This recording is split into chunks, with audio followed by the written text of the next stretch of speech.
Hi, everybody. Welcome. I'm Dr. Danny Gordon. Thank you so much for joining me. And I'm just seeing people coming into the room now. And I'm just going to say hi to Hannah, who's a GP and a menopause specialist, and to Charlotte, who is a recent medical school graduate in the UK doing her foundational training. And we have Sharon, and we also have Dominic. So thank you guys for coming. I'm just going to wait a few more minutes for everyone to arrive, see who wants to join us. And welcome to everyone else that I can see on my little eye up here, but I haven't chatted with in the comments yet. So this is the first webinar I'm going to be doing in conjunction with Drug Science. Drug Science is a wonderful nonprofit, and they focus on drug education. And they're also running a fantastic nonprofit project called Project 2021, which aims to be and it will be, the largest real-world data collection for medical cannabis patients worldwide. And that program is starting pretty much imminently. And it's run by one of my fantastic colleagues, Dr. Chloe Sakal, who's a psychiatrist here in the UK, and she's the clinical lead for Project 2021 in Drug Science. So I'm going to be doing a series of these webinars for clinicians and physicians and even nurse practitioners, anyone who is prescribing medical cannabis or involved with medical cannabis care for patients over the next few months. So every month we'll address a new topic.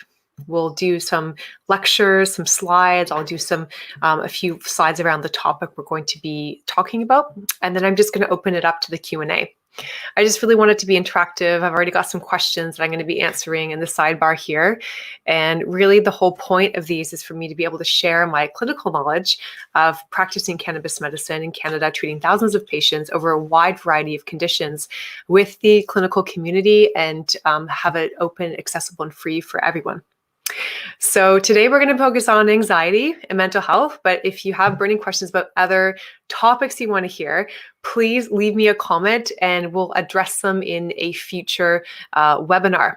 And then we will have time for a big Q&A, and we'll aim to finish around 6:45. Okay, so I'm just going to get started now and go to the slides.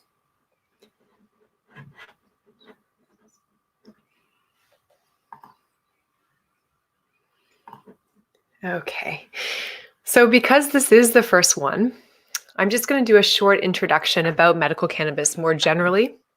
And then we're going to move into talking about anxiety. And I'm also going to touch on insomnia, PTSD, and medical cannabis for mental health.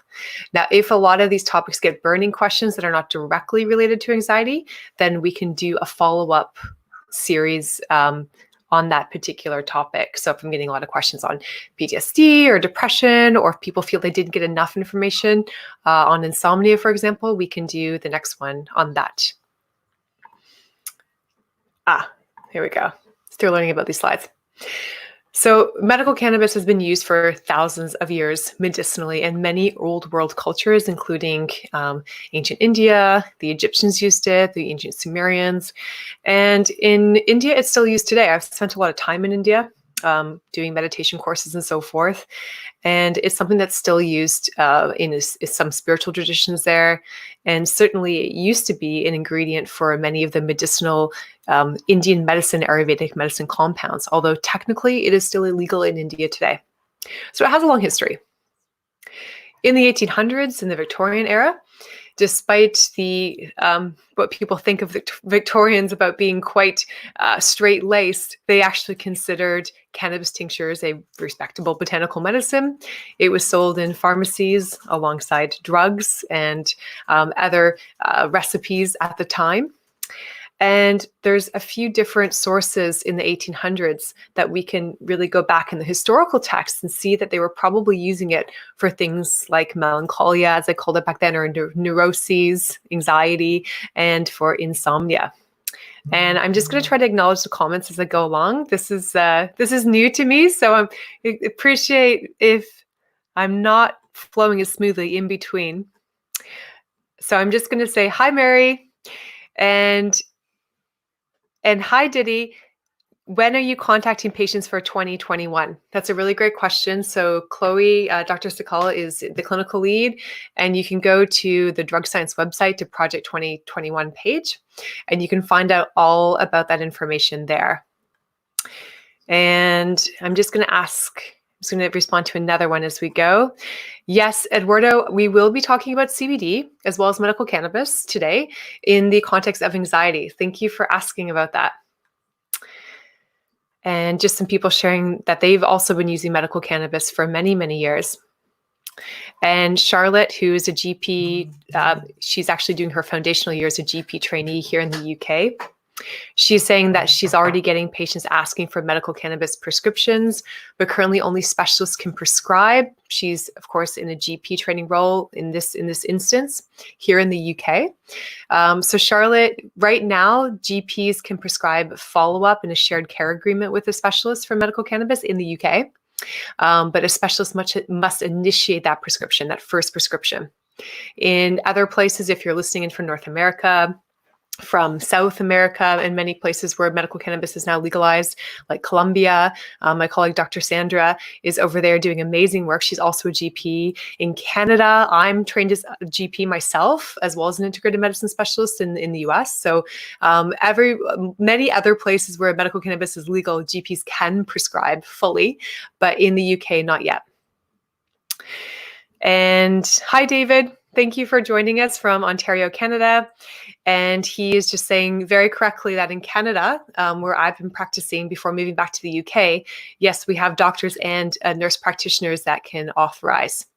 And that is, I think, really progressive about Canada. So nurse practitioners, I speak to a lot of nurse practitioners on social media and on LinkedIn who are prescribing medical cannabis in North America, and they're fantastic colleagues. So we hope eventually we can get some of this happening in the UK too.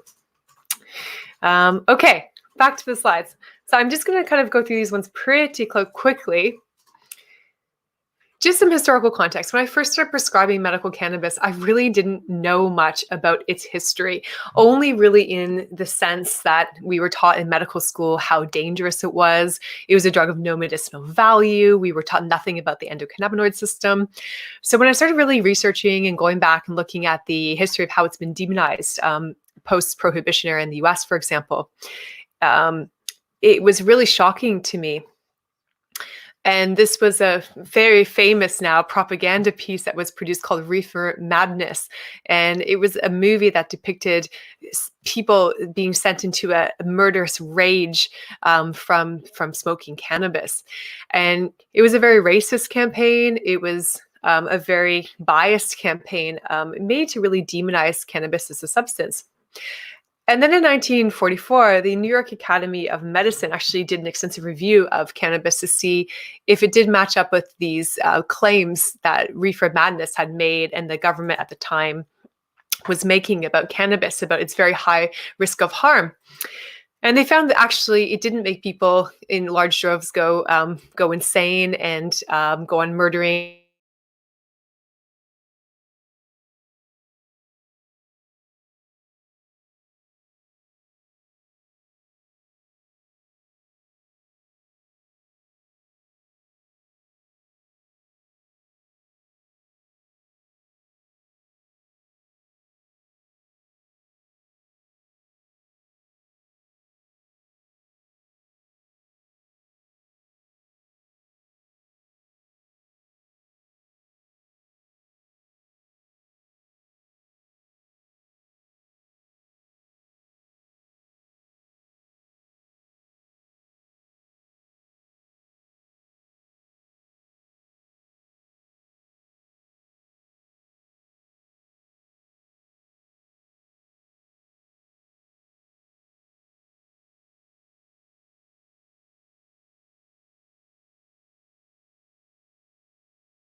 Here we go. Okay. No, Empress, go live. Where? Get back. All right, I'm back. Sorry, guys. So I'm doing this from my home office like everyone, and apologies for the slight technical difficulties. I think we're all having some occasional streaming problems because everyone is doing the same thing as I am right now and doing all these lovely live streams. Okay, so we are back and I'm just getting my slides back. Okay, there we go. Perfect. Okay, thank you for everyone who stayed with me for that. And we're back. Okay, I think my tech support's trying to tell me I need to do one more thing. Okay, there we go.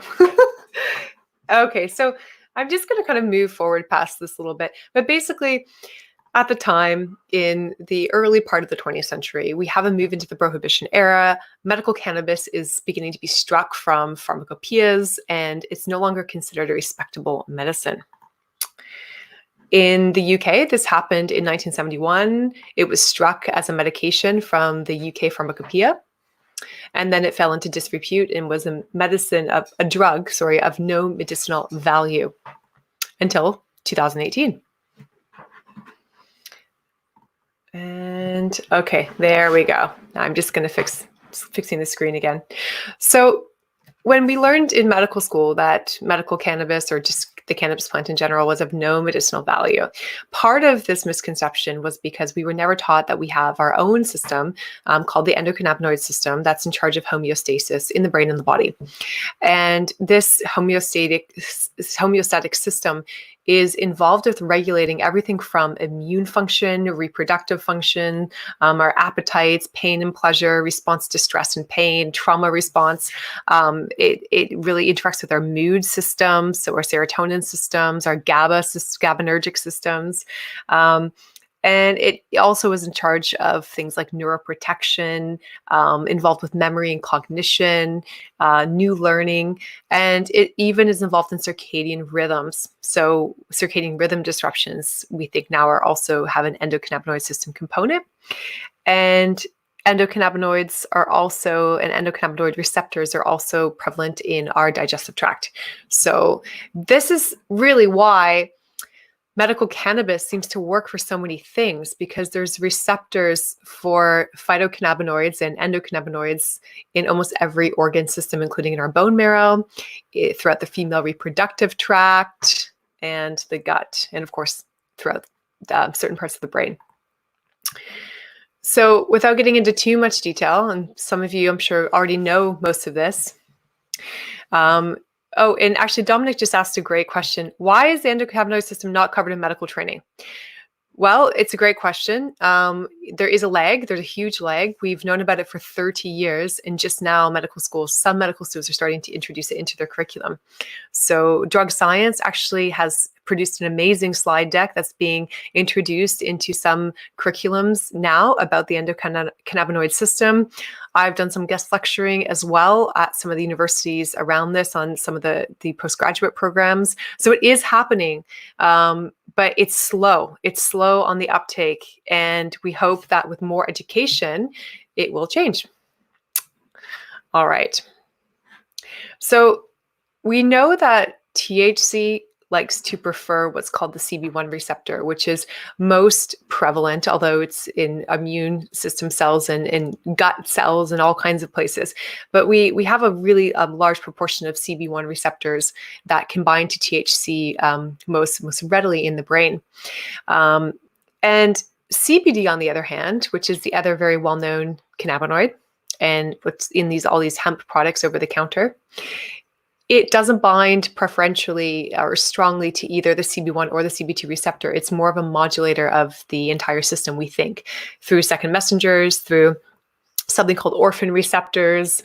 And that's something we're really still learning about CBD, how all of the pathways it affects in the brain, in the body. And I just had another really good question. What do mainstream doctors in the UK really think about CBD? Do you get a lot of pushback? Well, I think many doctors in the UK are very open to their patients using CBD, but they don't really understand how to counsel their patients. And it's very tricky because hemp CBD is a supplement, so it's not a medication. So it's very tricky for someone with a medical license to give recommendations in something that is not prescribed as a medicine. And there's many, many different forms and companies and brands of CBD, but I think in general, they're very open to it. And of course, there's medical cannabis products on prescription that are very, very high in CBD and very low in THC that can be prescribed as a prescription. And those are I would say, very much preferred for many physicians for indications like anxiety, for example. So I would say that more and more doctors are becoming open to CBD and to medicinal cannabis, thankfully. Okay, I'm just going to check the time. I'm just going to speed things along here. I always get asked about what's the difference between sativas and indicas. Well, it's really not a correct question anymore, because everyone's kind of married their cousins in cannabis genetics world over the last 30 years. There's no longer true sativas or true indicas, really, per se. And it's more what's called chemotypes now. So you can no longer tell by looking at a plant the effect it might have on someone, whether it's going to be more so-called uplifting or energizing or so-called calming. And basically, because of this, there's been a lot of confusion around what products might be best for what type of day, this kind of thing.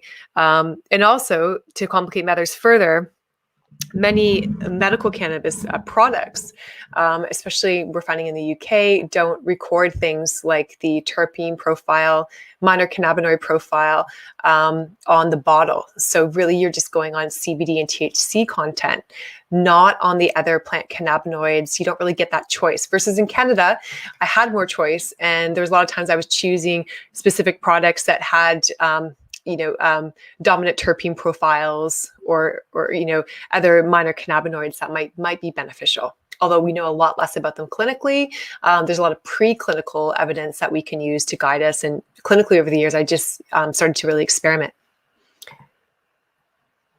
So what happens when we have raw cannabis is we have what's called the acidic forms. And these are all made from the mother, basically the mother chemical, which is CBGA, which goes into CBG and then all these other ones. THCA is the raw form of THC. It does not make you high. You can put cannabis leaves in bud through a juicer, and you will get a high THC extract, which is a very good antioxidant. It also has anti-epileptic properties and many other medicinal properties, but it's an unstable molecule generally. Although there are some companies and some processes that are starting to stabilize this compound, so we can use it medicinally. Then we come into when you heat the plant, the THCA turns into THC, which we all know, and then you get CBD from the CBDA, and then you get some of these breakdown products over time from exposure to oxygen and light and heat, like CBN is one that people might have heard of, that some people find can be quite sedating and calming, and also sometimes good for pain.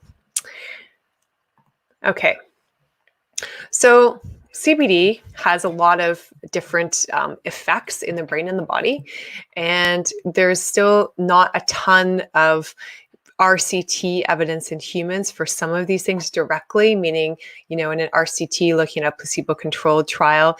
But certainly in the animal models, the preclinical models, we know that it exhibits all of these properties. And it's because it's very kind of low risk and low side effect profile that's the main base for most medicinal cannabinoid therapies. Used as an oral oil or capsules, sometimes vaporized in a flower that's very low THC, high CBD. And I have found that it can reduce THC intoxication, tachycardia side effects when you combine it. So I never say never, but I very, very rarely, if ever, trying to think if I ever have, given someone only high THC products on their medical cannabis plan. I don't think I have, actually. No, definitely not. I had to really think about that to make sure. But it also has, of course, antipsychotic properties, at least in some early research, but it's very, very promising at high doses, 600 to 800 milligrams per dose for those effects. Anxiolytic properties, for which the dosage can vary, and anti-epilepsy properties, and again, usually at quite high doses in the hundreds of milligrams per dose. CBD is also what I call an adaptogen. So when I'm wearing my other hat as an integrated medicine specialist, And I'm also trained in integrated medicine, which is natural evidence-based medicine. And a lot of that training involves botanical medicine. So as a botanical medicine expert, I really look at more than the single compound of CBD and THC. And I also look at CBD even in itself as an adaptogen. In herbal medicine, we have these things called adaptogens, which we don't really have in Western medicine. And these are basically herbals that are known traditionally to help us adapt to chronic stress. And a lot of the preclinical evidence is showing that actually they do impact our immune system in a positive fashion, inflammatory pathways, the adrenal stress hormone response, and work on the hypothalamus. Ginseng's another one, ashwagandha is another one, which is an Indian herb. So in order to be an adaptogen, something must be non-toxic and help with the stress adaptation response. And CBD qualifies. THC has many medicinal properties, but of course, if you take too much of it or you're naive to cannabis, it can certainly make you feel high and dysphoric, and it can be quite unpleasant for many people. It can be anxiolytic at small doses, usually in combination with high CBD. But I have had a lot of patients who are overusing THC, and it's really having the opposite effect on their anxiety disorder. So I'm going to talk about how to deal with those types of cases if you are prescribing, because you're probably going to run into them. Oh, and I just had another comment from David. Thank you. So he says, the Journal of Neuroscience demonstrates that a chemical plant of marijuana called CBD affects the brain in a way that makes it an ideal treatment option for schizophrenia. For schizophrenia. Yes, so there are quite a few small trials in humans, actually, comparing different antipsychotics to single doses of CBD and looking at the MRI effects in different areas of the brain associated with psychosis and also clinical effects. And they're very, very promising. And cannabinoids might even be useful in reducing antipsychotic medication side effects. So this is a really exciting area of cannabinoid medicine. And the other thing I'll say about that is patients with schizophrenia, although of course I would never recommend or prescribe someone THC products if they have schizophrenia, but it's a really complex relationship. If someone already has schizophrenia, there are some population level data that we're getting and some early petri dish work from one of my colleagues at Cambridge showing that for some people with chronic psychosis, THC may be working in a way that might be beneficial to some of the side effects they're experiencing from their other medications. And there's differences in the way that different people process THC in the brain based on the way that it binds to a type of serotonin heteromer. So it's actually quite more complicated than we thought. Certainly, I have heard about patients and from colleagues and my psychiatrist colleagues, patients who have chronic schizophrenia, and they're on antipsychotics, they're quite stable, and they manage the side effects of their antipsychotics with cannabis, not under medical supervision usually. So it's really an interesting area. Okay, I'm just going to move forward. So in the UK, we don't have a lot of this choice yet in the products we can get medicinally here as far as the terpene profiles listed on the labels of the products, which might be dominant in which terpenes. But certainly terpenes, we think, are active, at least some of them in the brain. And they're generally thought to have properties that affected the strain effect of a particular cannabis product, especially when it's a dried herbal product, like a cannabis flower, for example, which I have prescribed medicinally in Canada, that you pack into a dried herbal vaporizer. So if I'm prescribing a dried cannabis strain, which I do sometimes on top of oral cannabinoids, then I usually like to choose a strain based on things like cannabinoid profile and terpenoid profile, because it does tend to have a different effect, and patients will, have, really confirmed this over the years. So it's really clinical evidence versus RCT evidence for this effect. But treating many patients, I really have found it to be true. Okay. Terpenes over time are lost because they're very volatile. They evaporate and you lose them. Okay. I'm just going to go through this quickly. But most of us in the UK and prescribing cannabis generally, in Europe, will be using oral products, so cannabis oils or capsules for the mainstay of therapy. In North America, of course, so I never recommend smoking, but sometimes we would be using dried herbal products in a vaporizer. That might happen more and more here in the UK and Europe, but so far we've seen a preference towards oral products. And this is me at a CBD dinner party here in London. I guess the take home here is that lay people are using CBD themselves for anxiety in the droves. And at this dinner party in particular, there was a professional chef, and the menu, I calculated it roughly for each person who had each course. It was about 60 milligrams of CBD overall for all the courses for each person. And there's a few people drinking some wine, but a lot of people just had the CBD, and they claimed afterwards that they felt more relaxed. Hard to say how much was placebo for some people, but certainly 60 milligrams of CBD dose would have that effect on many people, if not most. So it's just an interesting kind of anecdote that this is not just something people are asking about in their doctor's office. They're going out and they're buying these hemp CBD based products. They're trying it themselves, and consumers are really loving the anti-stress effects, as they would call it, of CBD. And we know these are biologically based. There's evidence for these effects. So it's not a placebo. So cannabis and anxiety, finally getting to the meat of it here. If you have the choice, these are some calming terpenes that you might want to choose if you have the choice on a product. I really try to avoid high THC for people who have anxiety, especially inhaled THC, because I find it can make their anxiety worse. So start with a high CBD product, and you can start in an oil. And then I have many patients who have a mix of anxiety and depression symptoms, because as we all know, I get a lot of complex disease patients and complex care patients. So I very rarely will have someone come to me, referred to me for pure anxiety, and nothing else is wrong with them. Usually it's they have anxiety, they have a chronic pain syndrome, they have trouble sleeping, they might have menopausal symptoms if they're a woman. And going through that stage, they also might have PTSD or, some symptom criteria, PTSD, if they don't meet the full criteria. So, and another one is very common is depression. So when I have patients with mixed depression, or they're mostly depressed, their depression scales are high, but they have some degree of anxiety. Sometimes if they're having trouble getting going in the morning and activating, and they've already tried a lot of other medications and non-drug approaches, which I'm very big on. I don't think cannabis should be used in isolation for any of these things, especially in mental health. But sometimes I will prescribe them a small amount of vaporized cannabis to kind of help them get going in the morning. And that small amount of vaporized cannabis are the strains that usually contain some THC, because I do find the THC for certain people really makes a difference.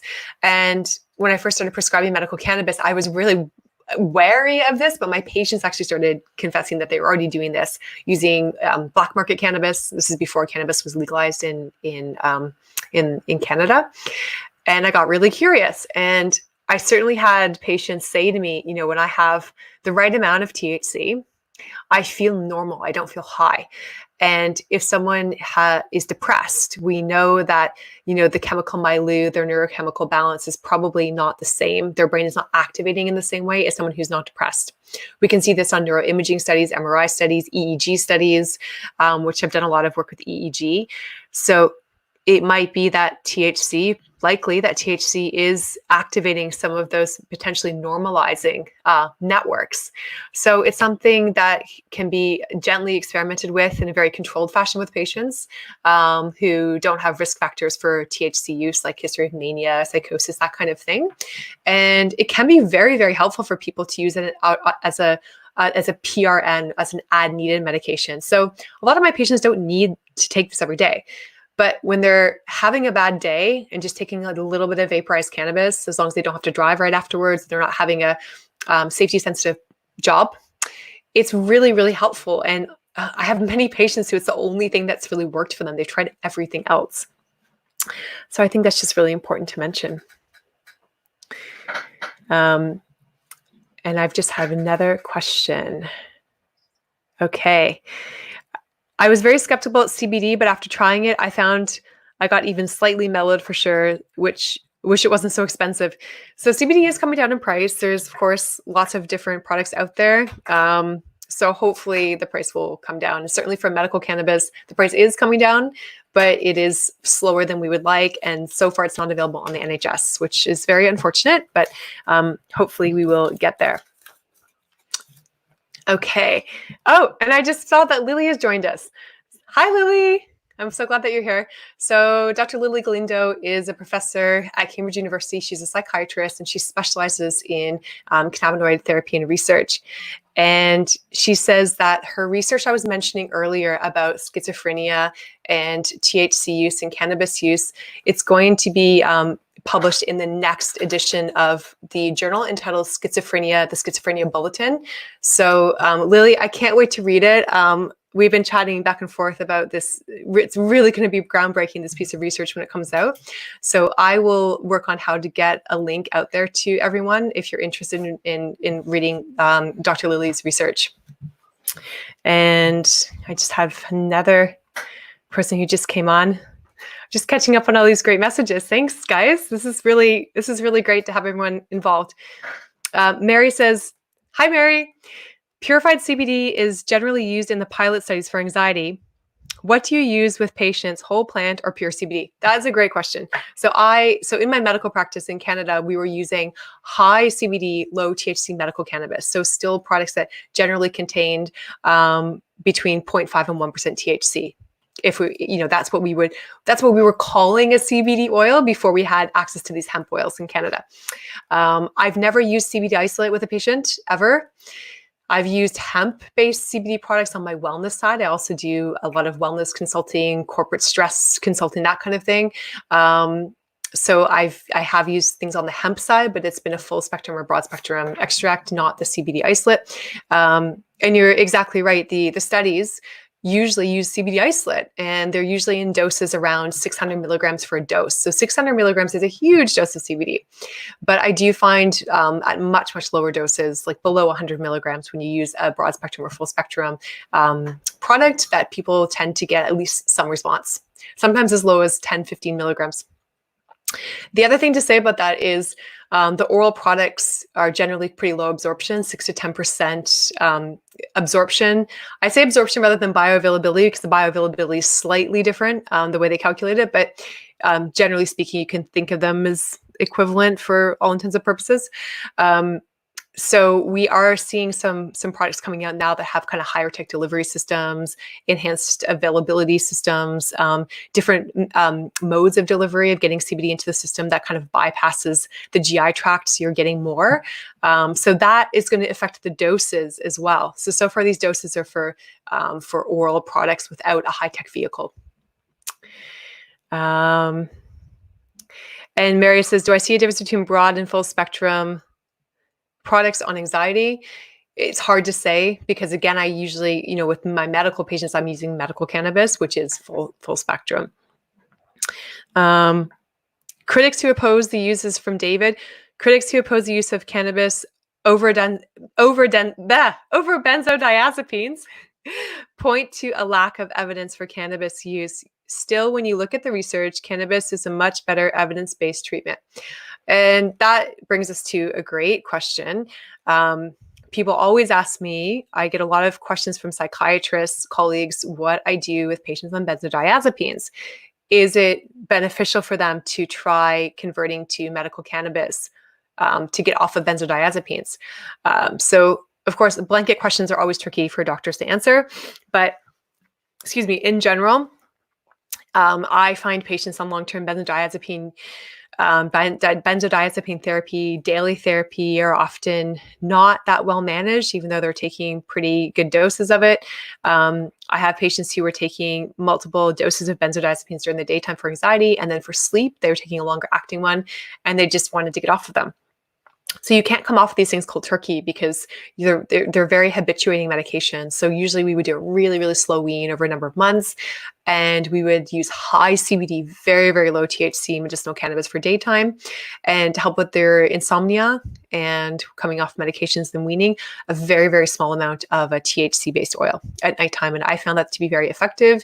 And I can honestly say universally, I've probably done that with hundreds of patients now, and for that particular indication. And they, at least my patients who were referred to me for these reasons, also working with their psychiatrist in conjunction with me for their other medications, did find that they much preferred the medicinal cannabis to the benzodiazepines. Okay, I have some other great questions, and then I'm getting told to wrap it up to move on to some more content. And this is from Giuliano. Hi, Giuliano. We are in a medical setting, but I would like to remind that many varieties of legal cannabis hemp are rich in CBD. For example, the Italian Carmagnolia variety, and it makes awesome plants.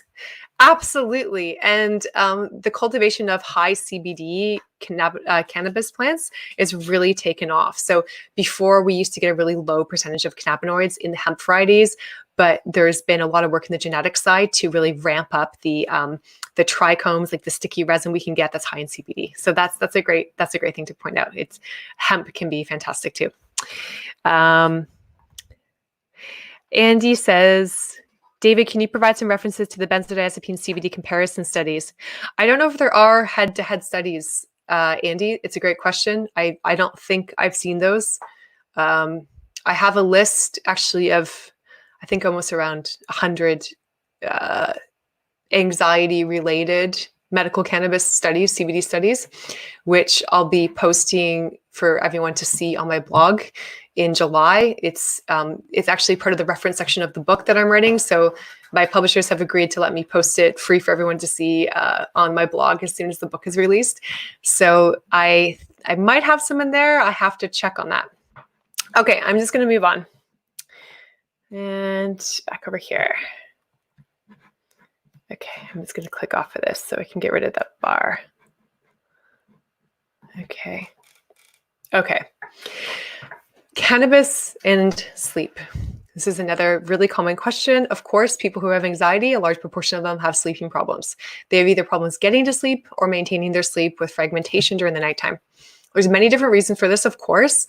Some people have trouble because of a primary sleep disorder. Some people, it's largely genetic. A lot of it's stress-driven. It can be caffeine-related. So, of course, we want to try those other things first. I once had a patient referred to me for quote unquote intractable insomnia, but when we really dug in, I mean, I do a full integrated medicine intake on these patients before I just, blindly prescribe them cannabis. We discovered that they actually had some caffeine hidden in some of the drinks that they were consuming, and it hadn't really been discovered. We got rid of the caffeine completely, and I put them on a little bit of CBD, and they didn't need any THC for their sleep in the end.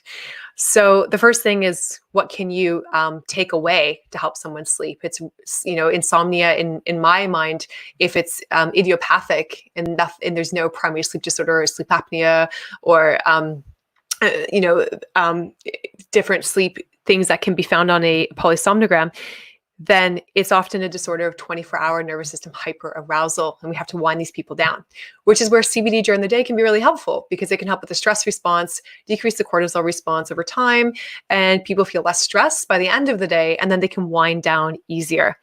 That being said, I also have patients who have already tried that, and we use a THC-rich oil starting at 1 to 2 milligrams about an hour before they go to bed, and they find it completely effective for their sleep.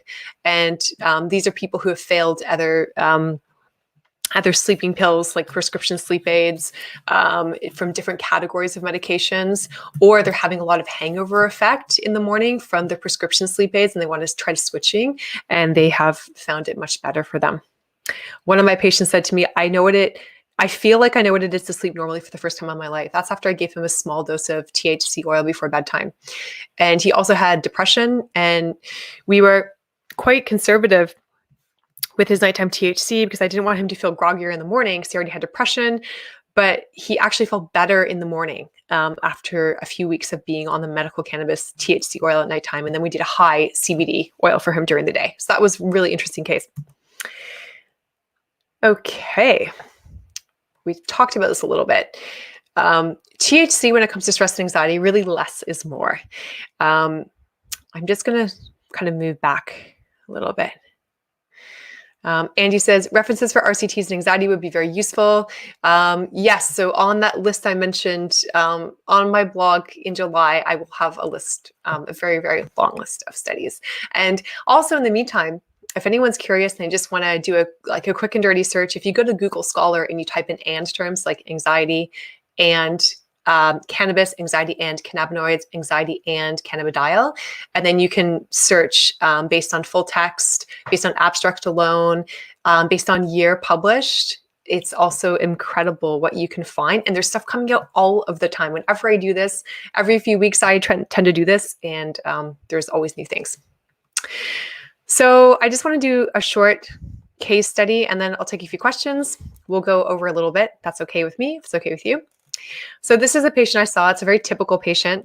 I've seen, this is not cherry picked, guys. This is very, very typical.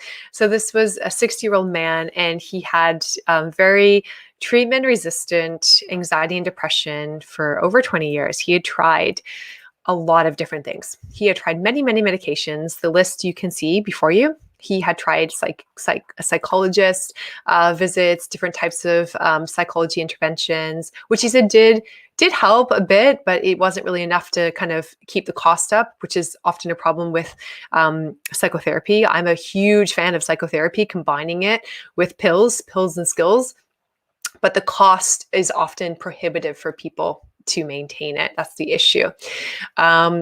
So he said to me at the first visit, he's like, I'm really just tired and just kind of, I've given up hope on all the medication trials and the side effects, and just not being, really beneficial for my condition. So we decided to try him on some medical cannabis. He had never tried cannabis in his life, recreationally or otherwise. And we used a really high CBD oil for during the day. We used a 1-to-1 CBD THC, what was labeled as an indica oil for nighttime. And it had some really calming terpenes in the profile. Some people, if you give them a 1-to-1, meaning it has basically 50% THC, 50% CBD in a ratio. Some of these people, that will wake them up more at nighttime. So it's really person dependent. If that happens to your patient, switch them to, you can do a few things, which I'll get to in a second, what happens when something doesn't work. But one of the things you can do is you can, if it's waking them up more, you can go to a product in a lower dose that's higher in THC. And if you can get a terpenoid profile on that product, even if you have to ask the supplier what they think the dominant terpenes are, sometimes that is helpful. And if they don't know or they can't tell you, sometimes switching products and still using the same amount of THC and CBD makes a difference. So a little bit of this is a bit of detective work, and it's a bit of the art of medicine because these are botanicals. So at his 6-month follow-up, this lovely gentleman had a great reduction in his anxiety and depression symptoms. His sleep was improved. He wasn't really having side effects from the medication. He started doing some hobbies, and he started exercising more. He actually lost a bit of weight. And really important, obviously, he started going out with friends. So those are all things that are going to help his depression further, obviously.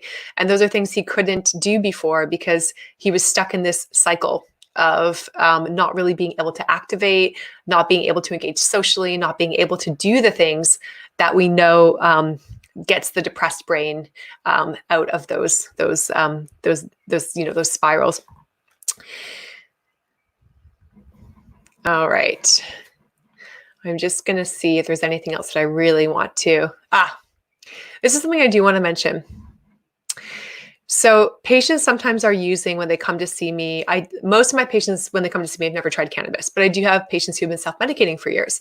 And sometimes they're referred to me because their doctors have found out about the self-medication, and they're concerned that there's a lot of THC use, and it might be maybe making some of their mental health conditions worse, but they're not sure. So when we do the intake, the first thing is to see how much THC they're using and how much CBD they're using, like what products are they using from the black market, if they have any idea. And if I think they're overusing THC, like if I have a patient with any anxiety spectrum disorder who is using a ratio of high THC, low CBD, I really do like to switch them, because usually it does improve when we increase the CBD and we decrease the THC. So there's a few ways of doing this. If they're not using it every day or very much, you can just have them wash out the THC products completely, or a gentler method if they're quite habituated. And often, obviously I'm screening these people for cannabis use disorder as well. Then we usually swap out the high THC for a lower THC vaporized product, or we mix them together if they're doing a lot of vaporized products. Excuse me. And then we usually add an oral product that's very, very high CBD and low THC to just try to like shift that ratio. And everyone's a little bit different how quickly this occurs. And, we just work in a care plan together on shifting this over. And often patients are a little bit skeptical of this approach at first, but I've found it's so useful for them. And once they start doing it, their anxiety actually starts to improve and you get the buy-in. Okay, I'm just going to see if there's any other comments. I'm just going to finish and then I'm going to take some more of these comments before we go. Thank you for all the great comments, guys. This has been amazing. So this is not just for anxiety. This is a generic starting plan when I prescribe medicinal cannabis. Of course, this is generic plans are hard to give for any medication, but people always ask me if I could give them a generic plan, what would it be? What is the safest way to start with somebody? If you're a physician or a nurse practitioner in North America, or someone prescribing for the first time. So the first thing that I would do is use an oral product to start with, because it's easier to dose, it's easier to keep track of. You don't get the kind of roller coaster of levels. And use a high CBD, low THC product for the daytime as your base.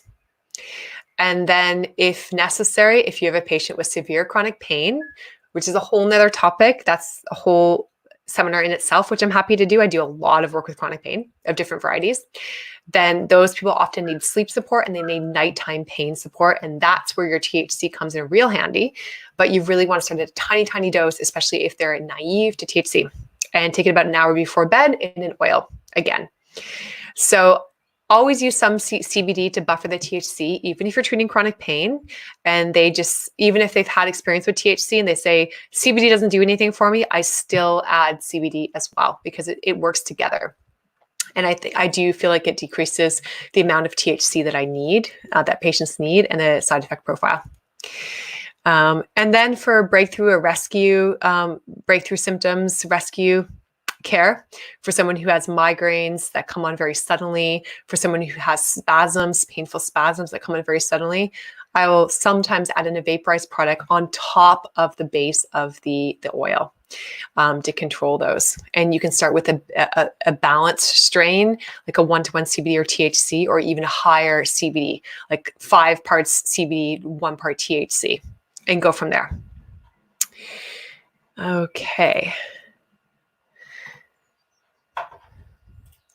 I think what I'm going to do is I'm just going to, someone asked me for evidence. So I don't have the links on this page. I think that was for Andy. Andy, I don't have the links here, but these are pretty easy to find on Google Scholar and PubMed. I use PubMed. And I will have that list in a few more weeks up on the blog with the actual links to all of the abstracts and the full texts where they're freely available, and I can share them. I'm going to do these in another lecture, because pregnancy is something I get asked about all the time. I'm actually pregnant myself at the moment. And since I've been pregnant and been sharing that on social media, people have been asking me, what am I doing? Am I taking CBD? Okay. So I'm going to leave it there for now. Thank you guys so much. And I'm just going to answer a few more questions before we go. So I'm just going to scroll back. Great questions. I'm really sorry I'm not a question and you haven't been answered yet. If it's something that we can do a future clinician physician webinar on, then I will incorporate that feedback and we'll get it going next month, once a month. Okay, so let's see. I have a question from a colleague. Can CBD be used safely with low-dose naltrexone? Thank you. Hi, Hannah. Yes, it can be, and I've used it with low-dose naltrexone. I don't prescribe low-dose naltrexone. It's not one of my areas of expertise, but I work in the shared care agreement. So usually it would be the prescriber of the naltrexone doing that prescription, and this is how I've done it in the past in Canada, and I'm prescribing the cannabis, and then we work together. And yes, I find it very helpful and useful, and it's safe to do this. Yes. That's a great question, actually. We should do a whole seminar on drug-herb interactions, potentially. I think that would be, well, you guys let me know if you think that'd be useful. Okay, Charlotte has a great question. With regards to patients who are unable to receive medical cannabis prescriptions, what advice would you give a patient who is self-medicating using street-bought cannabis? That is a great question because I am a harm reductionist. So if someone's using street-bought cannabis, ideally, if they have access, this really depends on the person's situation, but if they have access to a cannabis social club where actually lay people, non-medical doctors grow cannabis for people who have medicinal needs, oftentimes those people will be growing in, I'm going to put this back on here now. There we go. Often those people will be growing their cannabis for patients in an environment that is quite safe without pesticides because they're not doing it for a profit. It's kind of like a co-op for cannabis enthusiasts. And these cannabis social clubs do exist here in the UK. There's a lot of really wonderful people who are involved with them who just have a passion for helping patients who need to access medical cannabis but cannot do so in the legal system currently because of cost. And currently we have at least around 1.5 million people using cannabis, black market cannabis, in the UK for medicinal reasons. So this is a huge market.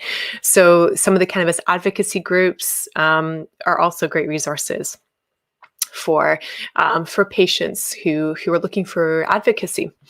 So as far as specific things to look for, ideally, if you're getting it from someone who's providing other street drugs, it's more likely to potentially be contaminated or sprayed with something you don't want.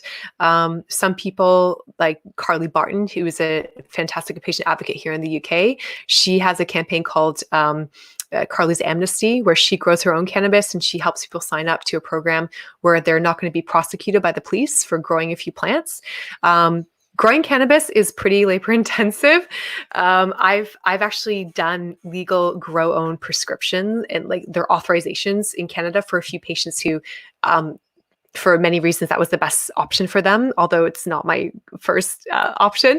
And they did really well, but you really do have to have the time and the space to grow it, but you can get greenhouses that you can put in a small area. That's a whole really great topic, actually. I'm just going to go through some of the other ones.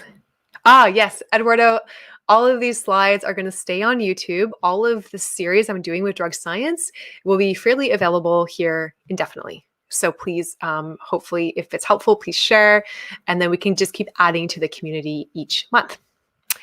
I think, Diddy Weldon, hi Diddy, says Cannabis Law Reform is a group in the UK that are on Twitter. I think she is speaking of the fact that this is an advocacy group for patients. So thank you for that. There's so many great groups. Guys, thank you so much for joining me. I hope that was helpful. If any burning questions have come to your mind in this lecture, things that I didn't cover, things that I flipped through a slide very quickly in the interest of time, anything that comes to mind in terms of other areas of medical cannabis use, anything from chronic pain to neurological disorders to women's health, pregnancy, drug-herb interaction, when you should not prescribe medical cannabis, how to get started really practically with a medical cannabis prescription. These are all things we can do in the next lecture. And and I'll be polling people. You can email Drug Science, you can email me, and get in touch on social media. So the more responses we receive on a certain topic, that will be the topic I choose for the next webinar series on here. So thank you so much for joining me, and hope everyone is safe and well.